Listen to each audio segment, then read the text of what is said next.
In 1907, Britain and France embraced Russia. They used honey,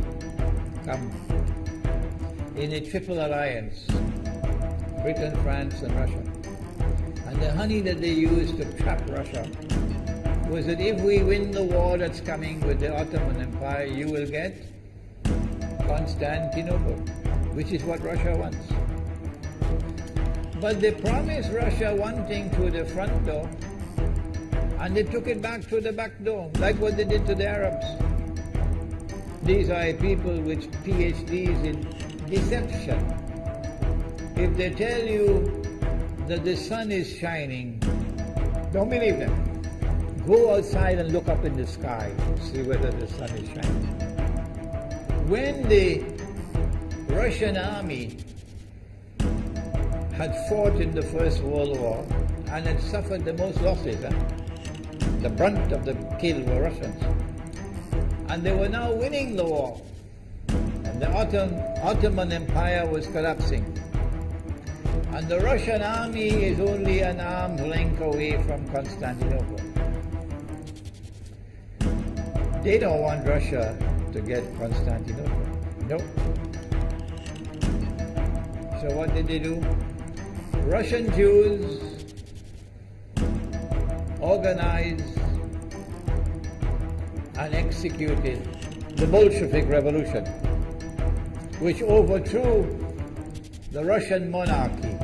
They killed the Tsar and the whole family, overthrew the government, and took Russia out of the war. So the Russian army had to stop in its tracks and could not go to Constantinople. In other words, the Russian Jews stabbed Russia in the back. They did more than that. They brought communism. Communism is not Russian. These dum-dums don't understand. Communism was created to destroy Russia.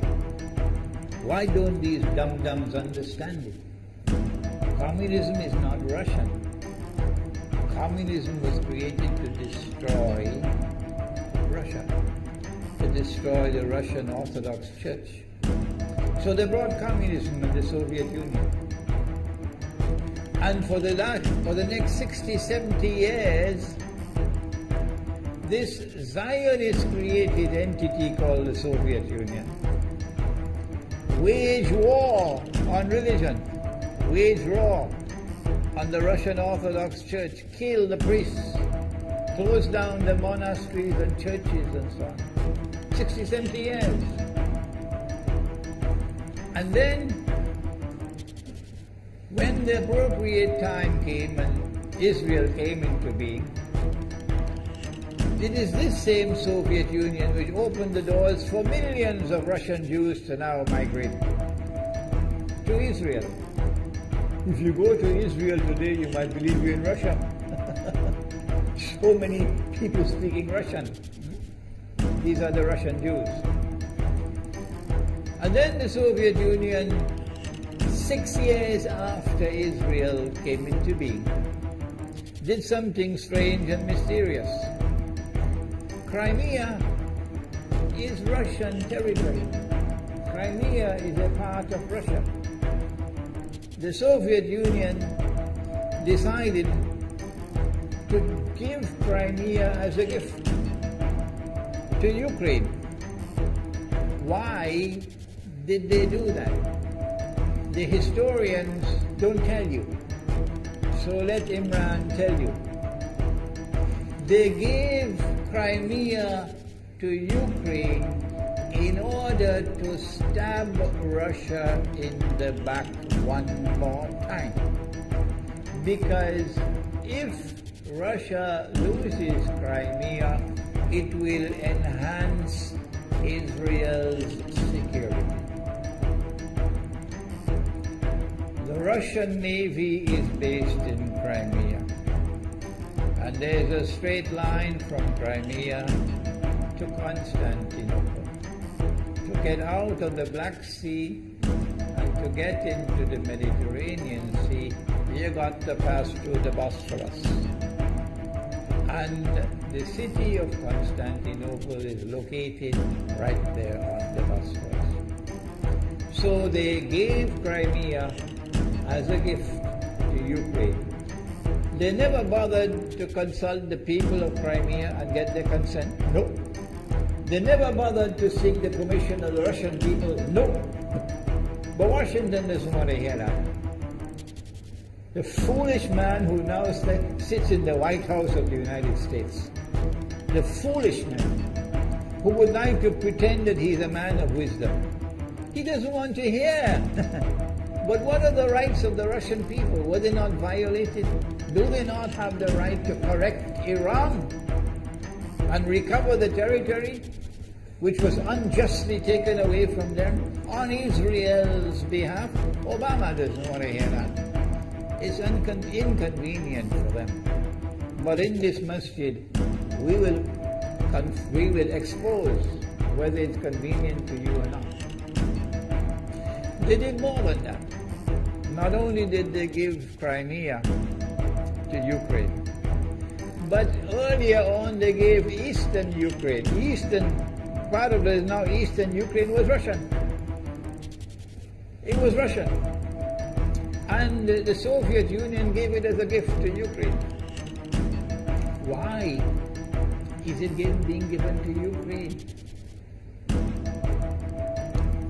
Answer is that when the proper moment comes, the same people who brought the Soviet Union into being now have a method by which they can cause it to collapse. The method that they're using now in Venezuela, popular demonstrations, they did it in Egypt, they did it in Tunisia. They are masters of that. They did it with the Soviet Union. I used to think that the Soviet Union collapsed because of Allah's kindness. But I was wrong. No, it was the Zionists who brought down the Soviet Union because they didn't need it anymore. Like tomorrow they wouldn't need you anymore, Saudi Arabia. And they wouldn't need you anymore, Islamabad. When will you understand that? They'll just throw you to the dogs. You served them long enough. So they brought down the Soviet Union. Why? So that Ukraine might emerge as an independent state. That's danger for Russia. They've prepared the way. And now Ukraine emerges as an independent state. So the rope is around Russia's neck now. And from that day, when the Soviet Union collapsed, until yesterday, the relationship between Russia and Ukraine was always problematic. But the people of Ukraine still had the good sense and wisdom to appoint a government that was pro-Russian. The Zionists decided it's time for us to use our, the street demonstrations. And last October, November, December, the world witnessed Caracas all over again. And eventually, the Zionists got what they wanted. You have the money, and you can send in your special people, snipers who will kill, and so on, throw petrol bombs and so on. And eventually they got what they wanted. They created enough havoc.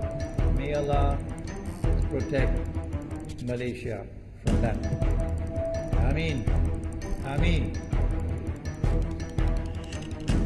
And the president of Ukraine fled. He's a democratically elected according to your method, Mr. Obama, according to your system. He's a legally elected president of Ukraine. And he had to flee. And these hypocrites in Washington and London and Paris who would like us to believe that they are honorable men. They are not.